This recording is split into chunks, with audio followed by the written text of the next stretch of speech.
नमस्कार प्यारे विद्यार्थियों, कैसे हैं आप लोग। प्यारे छात्रों, आज हम पढ़ेंगे नासिरुद्दीन हुमायूं के बारे में।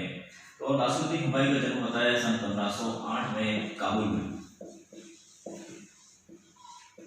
और सन 1530 में वह मात्र 22 वर्ष की आयु में भारत का बादशाह बनता है। तो आप सभी जानते हैं कि 1530 में मैंने पिछले वीडियो में आपको बताया था कि किस तरह से इसके पिता की मृत्यु हो जाती है, और इसकी पिता की मृत्यु के बाद हुमायूं को गद्दी पर बिठाया जाता है। तो 1530 में जब ये इसकी ताजपोशी हो रही होती है, तो इसके जो जीजा होते हैं, जिनका नाम होता है मेहदी ख्वाजा।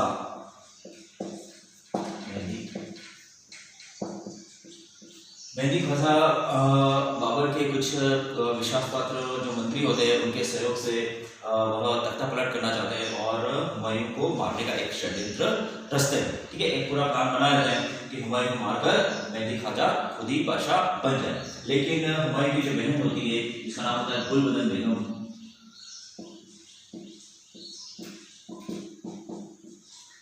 गुलबदन बेगम को इस सारे षड्यंत्र की जानकारी हो जाती है, और फिर इसके बाद वह अपनी भाई की जान बचाने के लिए षड्यंत्र का खुलासा करती है, और जो मेहदी ख्वाजा का जो षड्यंत्र होता है वह नाकाम हो जाता है और उसको पकड़ लिया जाता है। तो इस तरह से सन 1530 में गुलबदन बेगम की सहायता से की मदद से हुमायूं दिल्ली का बादशाह बनता है।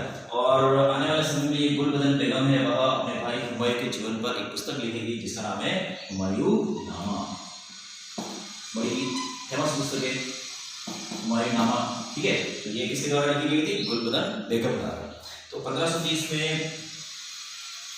नासिरुद्दीन हुमायूं तख्त पर काबिज होता है, और मरने से पहले अपने पिता से वो वचन लेता है। उसके पिता कहते हैं कि देखो बेटा, अपने छोटे भाइयों का ख्याल रखना, है ना, मैंने बहुत बड़ा राज्य तुम्हारे लिए रखा है और तुम थोड़ा थोड़ा राज्य सबको देना।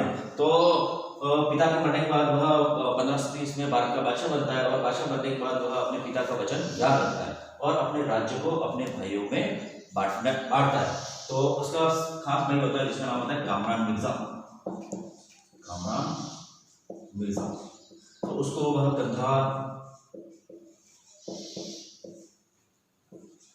काबुल का प्रदेश दे देता है। इसका दूसरा भाई होता है अस्करी।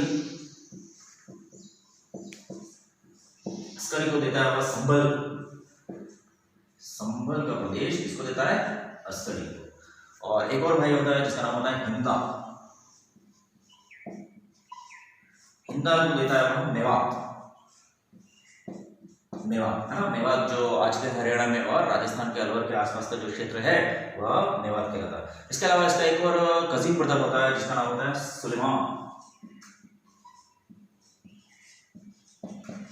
सुलेमान को देता है वह बदशाह का प्रदेश।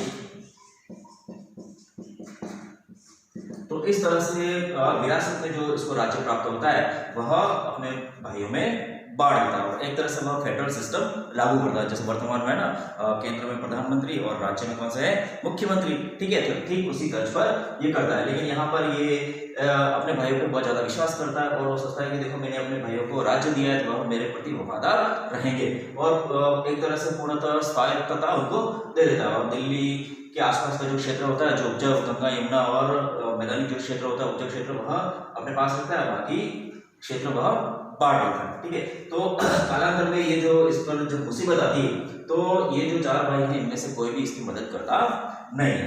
अब प्यारे छात्रों, मैंने आपको बताया था पिछले वीडियो में कि किस तरह से भारत में दिल्ली सल्तनत की स्थापना होती है। ठीक है, तो दिल्ली सल्तनत की स्थापना के साथ ही भारत में किसका? मुस्लिम शासन की स्थापना हुई। और मुस्लिम शासन में कौन आए? तुर्क। जो मुस्लिम शासक थे भारत में, तो वो जाति से और नस्ल से क्या थे? तुर्क थे। ठीक है, और उस समय सन 1453 में ऑटोमन साम्राज्य जो कुस्तुतुनिया पर विजय प्राप्त करता है, तो एक तरह से पूरी दुनिया में क्या है, तुर्क सुप्रीमेसी, है ना, कि छा गई। और ये तुर्क लोग हैं अपने आप को बहुत ज्यादा इंटेलिजेंट समझने लग गए, अपने आप को सुपर समझने लग गए। तो एक तरह से तुर्क सुप्रीमेसी चल रही थी, और दौर भी उनका चल रहा था, तो वह अपने आप को ऐसा मानते थे। तो भारत में भी लंबे टाइम तक मुसलमान का शासन रहा, लेकिन किसका? तुर्क लोगों का, है ना, जो तुर्कमेनिस्तान है ना, टर्की, उधर आसपास के जो क्षेत्र के निवासी हैं, उनका शासन भारत में रहा। लेकिन कालांतर में बहलोल लोदी के नेतृत्व में बहलोल लोदी के नेतृत्व में भारत में अफगान लोगों का शासन हो जाता है। ठीक है, तो चूंकि आज का जो अफगानिस्तान है वहां पर लंबे टाइम से मोहम्मद गोरी से लेके है ना बहुत सारे मोहम्मद गजनवी ये सब लोग तुर्कों का यहाँ पे शासन था। तो अफगानिस्तान क्षेत्र में तुर्कों का शासन होने की वजह से अफगान क्या है उनके अंडर में थे और धीरे धीरे वह उनके अंडर में काम करते रहते थे। जहां जहां इनका शासन होता है वहां पर अफगान लोगों को कर्मचारी के रूप में ले जाते हैं। तो भारत में भी जब तुर्कों का शासन स्थापित होता है तो बहुत सारे अफगान भारत की ओर रुख करते हैं। तो यहाँ पर अगर वर्ग व्यवस्था में देखें तो नंबर 1 पर कौन है, तुर्क, और जो अफगान लोग हैं उनका नंबर 2 ठीक है।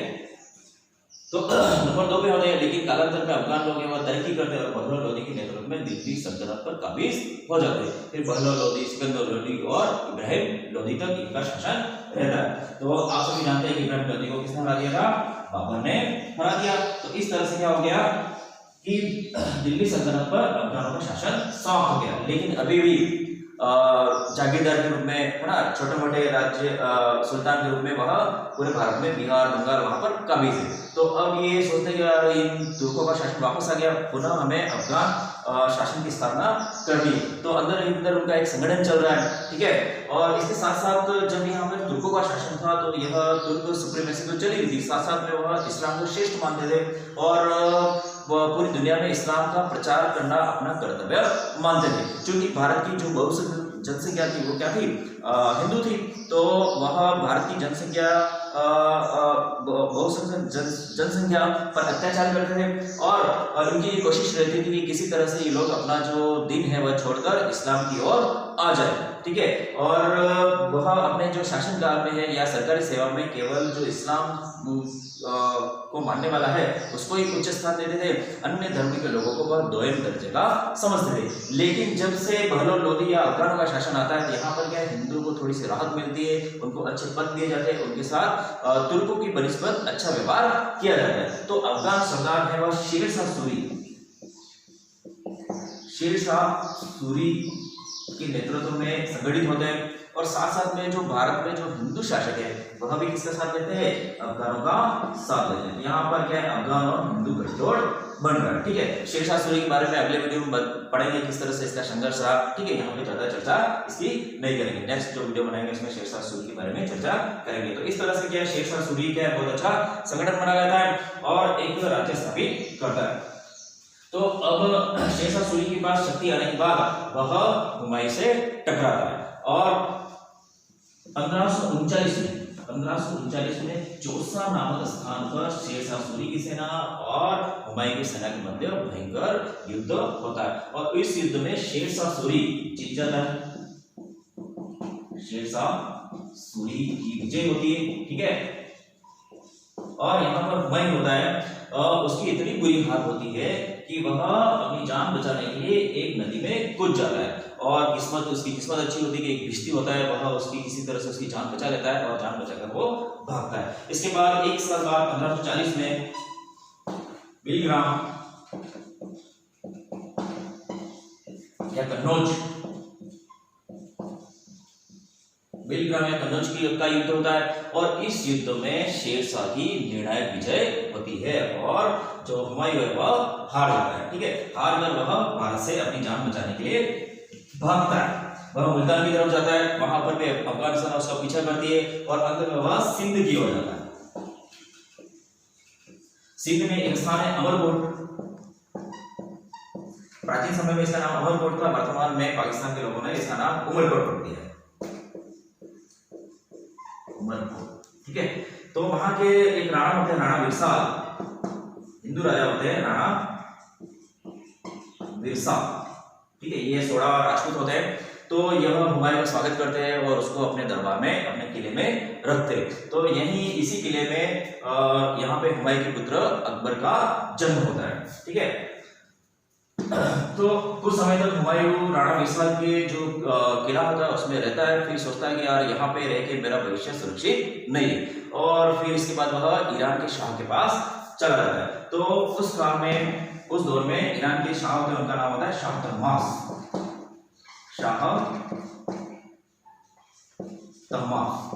तो जब ये हुमायूं के पास जाता है तहमास, तो तहमास को देख के एक आइडिया आता है, ठीक है। वो सोचता है कि यार ये हुमायूं यहाँ पे आया तो बड़े काम का है ना, इससे बहुत सारे काम मुझे लेने हैं। तो स्वागत करता है उसको और अपने दरबार में उसको रखता है, ठीक है।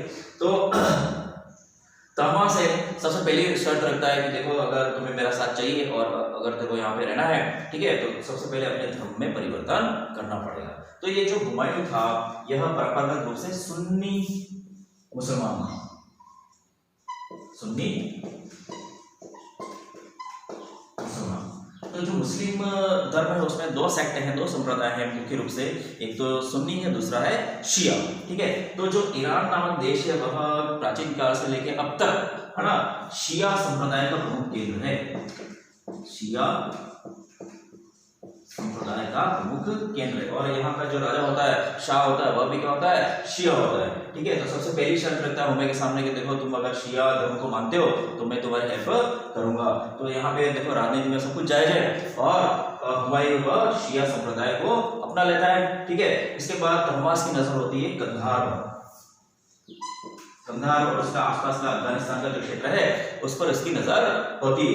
और घर का भेदी लंका ढाए, ठीक है। तो हुमायूं होता है वो अपने भाई के बारे में सब कुछ जानता है और 1545 में, सन 1545 में हुमायूं की सेना काबुल पर अधिकार कर लेती है और काबुल में वह हुमायूं अपने भाई कामरान मिर्जा को हरा देता है। और ऐसा कहा जाता है कि वह कामरान मिर्जा की दोनों आंखें फोड़ देता है और उसको हज यात्रा पे भेज देता है और वहीं उसी दौरान उसकी मृत्यु हो जाती है। तो इस तरह से हुमायूं क्या है, पुनः काबुल पर अधिकार कर लेता है और वादे के अनुसार जो कंधार का और बहुत सारा अफगानिस्तान का जो क्षेत्र है वो किसको दे देता है, तहमास को दे देता है, ठीक है। अब वह भारत की ओर रुख करता है, ठीक है। तो वह पेशावर पे कब्जा करता है, मुल्तान, है ना, वर्तमान पाकिस्तान में जो पंजाब है उसके क्षेत्र को जीतता हुआ वह भारत की ओर आता है, ठीक है। और भारत में भी क्या होता है कि जो शेरशाह सूरी होता है उसकी एक दुर्घटना में मौत हो जाती है और उसके जो उत्तराधिकारी है वह इतने शक्तिशाली होते नहीं। तो धीरे धीरे जो सूर साम्राज्य है वह भी कमजोर हो जाता है, ठीक है। और 1555 में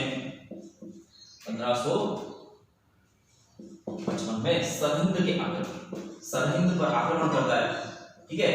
और यहाँ पर एक तरफ होती है हुमायूं की सेना, तो हुमायूं के सेना का नेतृत्व बहराम खान, उसके जो सेनापति होते हैं बाद में अकबर के क्या बनते हैं, संरक्षक, बहराम खान के नेतृत्व में। और जो अफगान सेना थी वह सिकंदर सूर के नेतृत्व में लड़ती है,